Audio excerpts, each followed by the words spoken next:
Hello, everyone, and welcome to the Golden Astrologer Podcast. This is Deb McBride.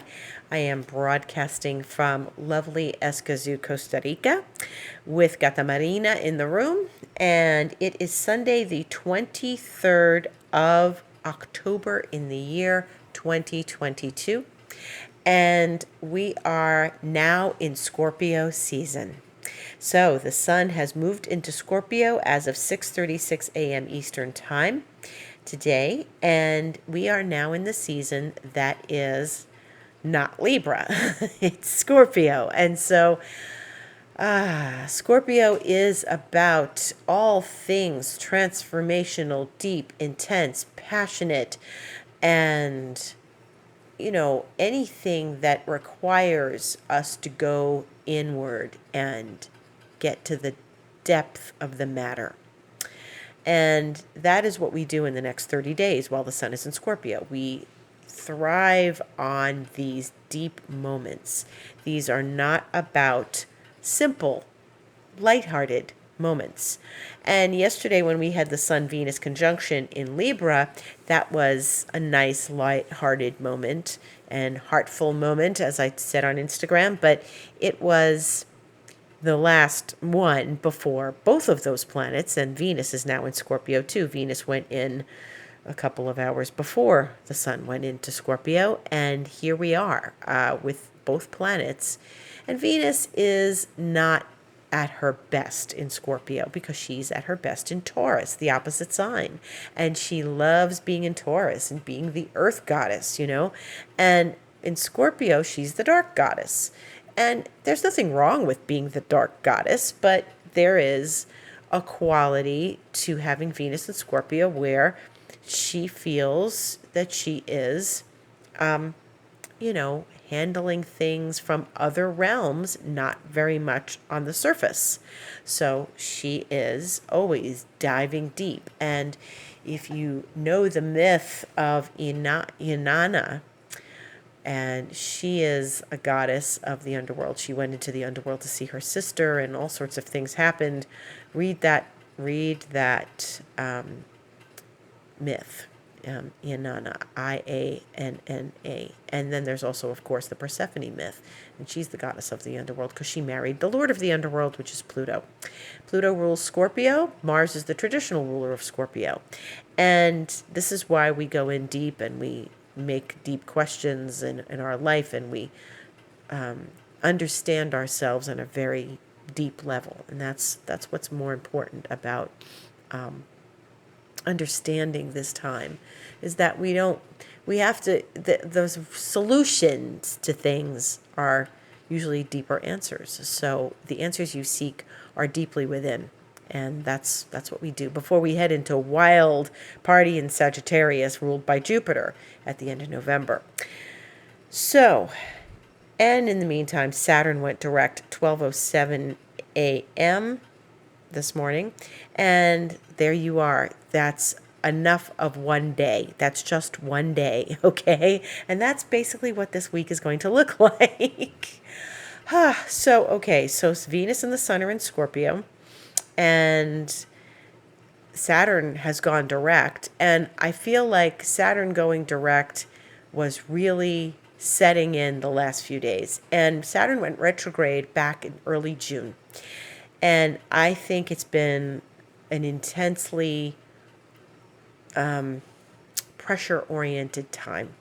And I don't think we realized the pressure of it until maybe August.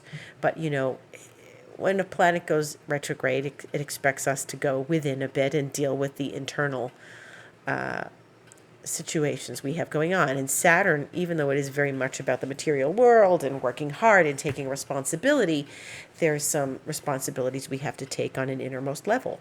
And we need to do our own housekeeping around taking responsibility. So we had to do some of that and work a little harder. Sometimes when we have a retrograde Saturn, we have some elbow grease that we really need to bring to the picture.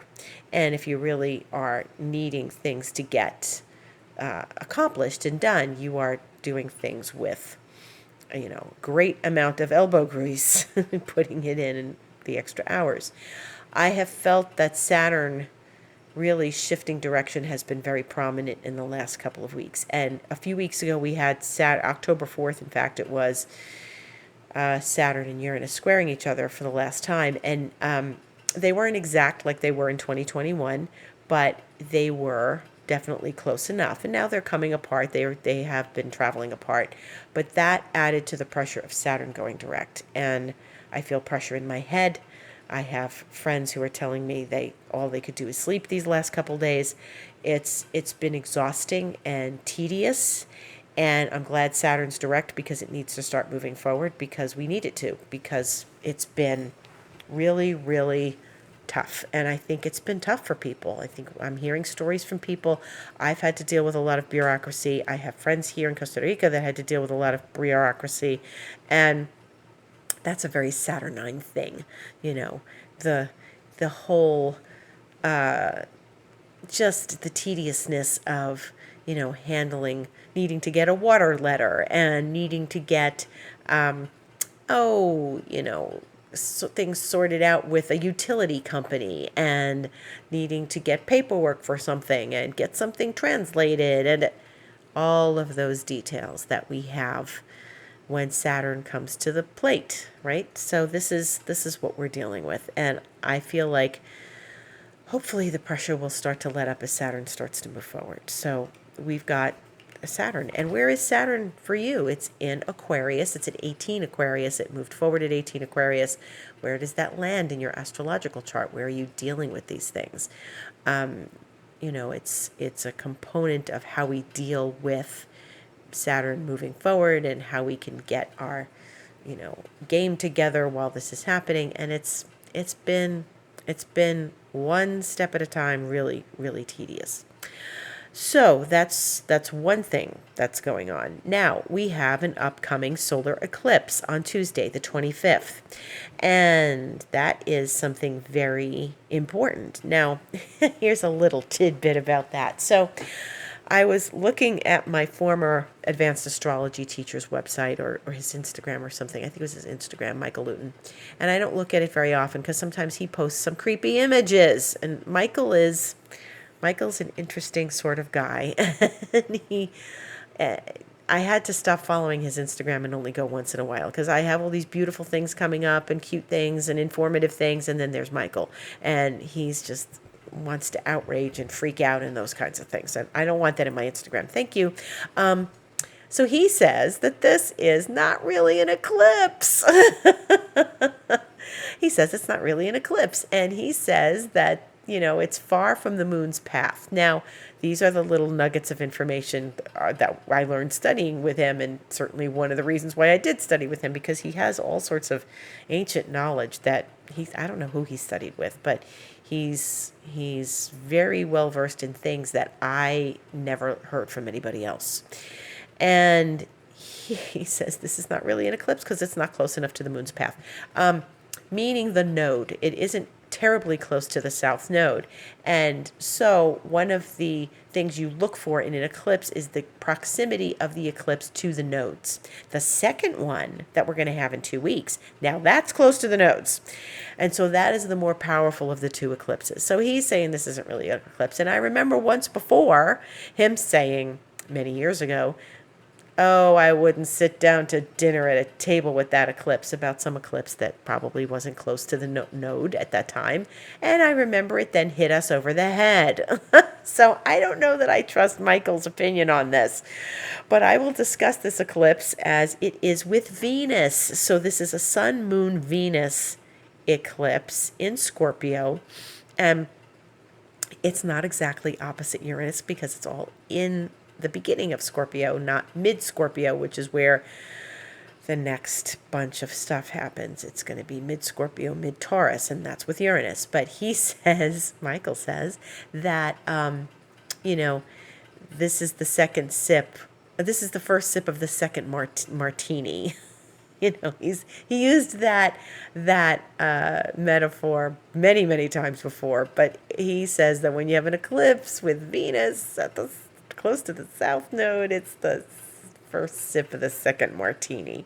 And, and he's got a martini posted on Instagram. So Yeah, it could be because it's all in Scorpio and it's all that mystery and intrigue and ooh, is that I like that guy and he's mysterious, that kind of thing that goes on at a bar. And I can't say that he's wrong about the martini business, but I have to say that I don't necessarily believe that it's not an eclipse. If it's powerful enough to be called an eclipse and it's with Venus, yeah, so you better be careful.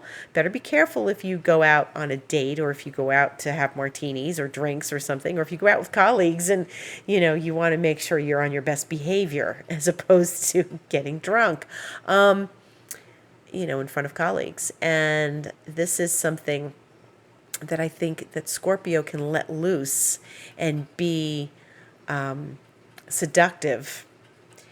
And we have to be very careful when we get that seductive thing going on with Scorpio. So it's complicated. It's an eclipse in Scorpio. So it's not straightforward. It's not all crystal clear. It is about the mysteries and the passions and the intrigues and the secrets.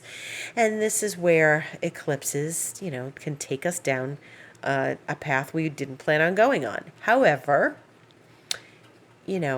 Scorpio is also acumen. It's business acumen. It's the shared resources. It's not only sex. It's about doing your job and having integrity and seeing the right things in this.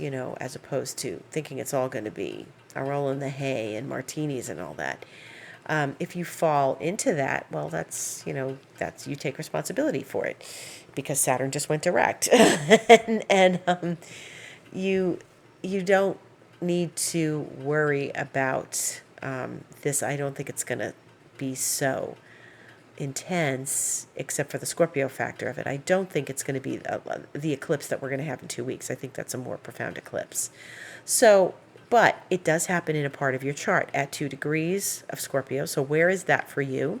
For me, it's my third house. So it's about like information and local travel and those kinds of things. So, it lights up that area, and it's shadow and then light. So where you might feel you don't have the information you need, or you don't have, like, you're plunged into some darkness and then it's light. This is where you are. Okay, so pay attention, see what happens for you. Be aware that there is an eclipse happening. Don't drive like a maniac. Don't let your temper go in a direction that you would regret later.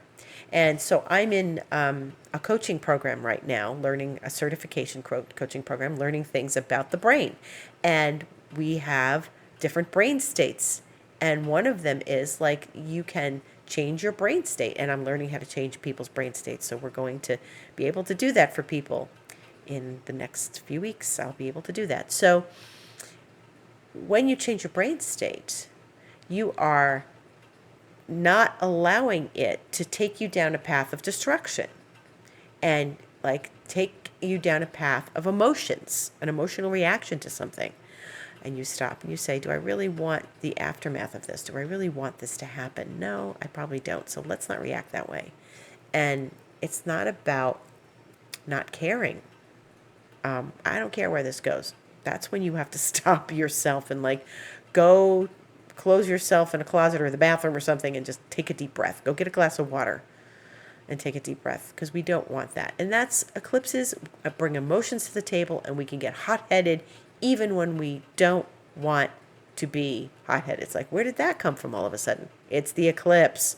So hopefully Saturn will temper things and we won't get emotional. So that's an important thing to pay attention to. Other stuff. There's other stuff this week. There's other stuff. And one of the other stuffs is that on Friday morning, in the wee hours of Friday morning, Jupiter will enter Pisces again. So remember, we started the year with Jupiter in Pisces. Jupiter was in Aquarius most of last year, dipped into Pisces for a bit, dipped out of Pisces back into Aquarius. This was supposed to be the Jupiter in Pisces year. But this is what Jupiter does. Part of the year it goes into another sign and it stays there for quite a number of months. And it then retrogrades back through that little portion of the sign it went into and goes back to the sign it was in earlier this year. So that would be Pisces. Jupiter has been in Aries, and we had a few months with Jupiter in Aries, and it only went to about 8 degrees or something, and that's a fair amount of Aries, but now it's going back into Pisces to finish its tour of duty in Pisces. And that means if it leaves, first of all, Jupiter is now at about 0 Aries. So it is on the world axis, and that's a good thing. So if you're trying to do something and you want to put it out in the world, Jupiter is, even though it's retrograde, it's at the world axis. And it'll go back there again when it goes back into Aries. But it's retrograde, and it's going this Friday morning back into Pisces. Now, when Jupiter goes into Pisces, there's a big deal. First of all, Jupiter used to rule Pisces before Neptune came along. So before we knew about Neptune, Jupiter was the ruler of Pisces, because Jupiter is about faith. Jupiter is about having faith and expanding your philosophy and your beliefs. Jupiter is all about, yes, it's the planet of abundance, but it is the planet of belief and faith. Pisces is a sign of faith. But it's not going to go far back into Pisces. It's going to go to 29 degrees. So every sign is 30 degrees. It will backtrack into Pisces and be at 29 degrees, and then go to 28 degrees, and then turn itself back around again. And it will then go into Aries again. So Jupiter will go direct in November, right? Thanksgiving week, the day before Thanksgiving, it goes direct. And it's going to be at 29 for a while, then go back to 28. I mean, it's going to go to 29 Pisces this week, and then, for weeks be at 29 Pisces, and then 28 Pisces, and then turn around at 28 Pisces and go back over. And before Christmas, it will go into Aries again. Now, let's talk about Jupiter at 29 Pisces. This is, even though it's retrograde, the 29 Pisces degree is a place of, it's a deep, deep degree. It's a place of atonement.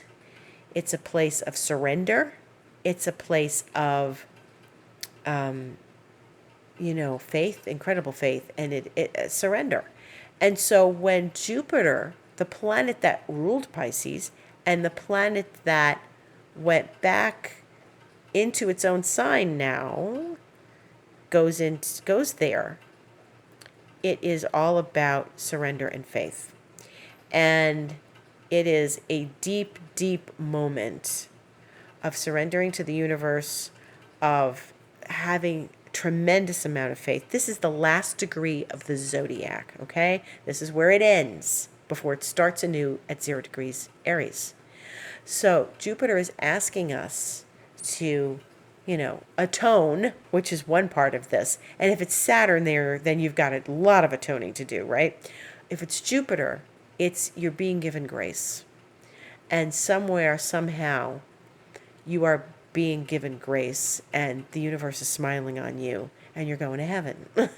But you're not entirely sure you're going to heaven. You're praying to go to heaven, okay? You're praying that you're going to go to heaven, okay? But you are atoning, and you are being told you're forgiven. And this is a very deep moment. So, for each and every one of us, where's 29 Pisces for you? And where that is, it's about some level of having faith, having a sense of connection to spirit. And, my teacher, again, that one, used to say that 29 Pisces was, Christ on the cross. And it's when Jupiter's there, it's different than when anything else is there. We had Uranus there at one point a bunch of years ago. Saturn will go there again in a few years. But Jupiter is telling us something, yes, we're accepting your application to a better place. And you've atoned, and you are speaking apologies or whatever. It's a very profound moment. Light a candle, sit with it. And, I went to Catholic school, elementary school, and we were taught to go to confession, right? So it's a moment to sit down with yourself and not so much confess your sins, but ask for forgiveness. Ask yourself for forgiveness. Ask yourself for forgiveness. Or if you need to go talk to somebody and ask their forgiveness, then this is the time to do it. And you've got a whole month. Got a whole month and a half, almost 2 months to go ask for forgiveness. And it's a really deep moment, especially now that we're in Scorpio season. It's like we can handle this in a deep way. And it asks us to forgive ourselves, to forgive other people, to have a moment with ourselves that is profound and revelatory. And if you had to surrender something right now, what would it be? If you had to surrender to something right now, what would it be? And it's a good place to, it's a good place to start a Hindu chant or whatever you believe in. If you, want to go to church or a temple, synagogue, anything, it's a good moment to do that. It's a good moment to go back to what you believe in, whatever that is. Maybe you don't believe in anything, but you believe in something, not you. And I don't mean you have to be, even if you're an atheist, you believe, that the earth spins, right? The earth turns, and the sun rises every day, right? So,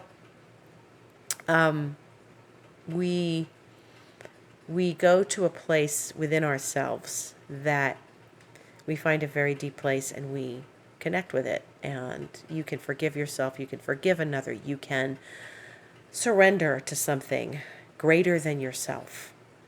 And that's the point of that.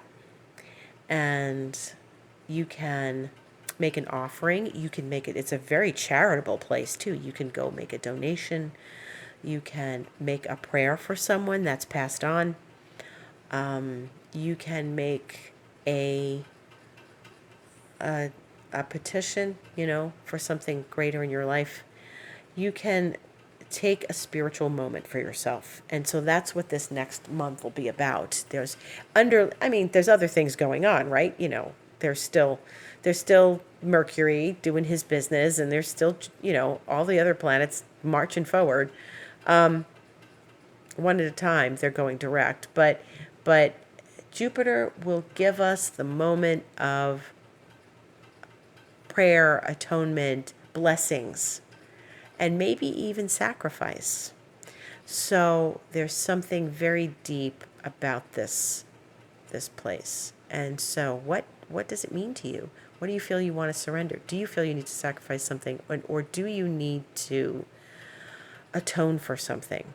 And do you feel you need to move into a different space as far as your spiritual life is concerned? This will allow you to do that.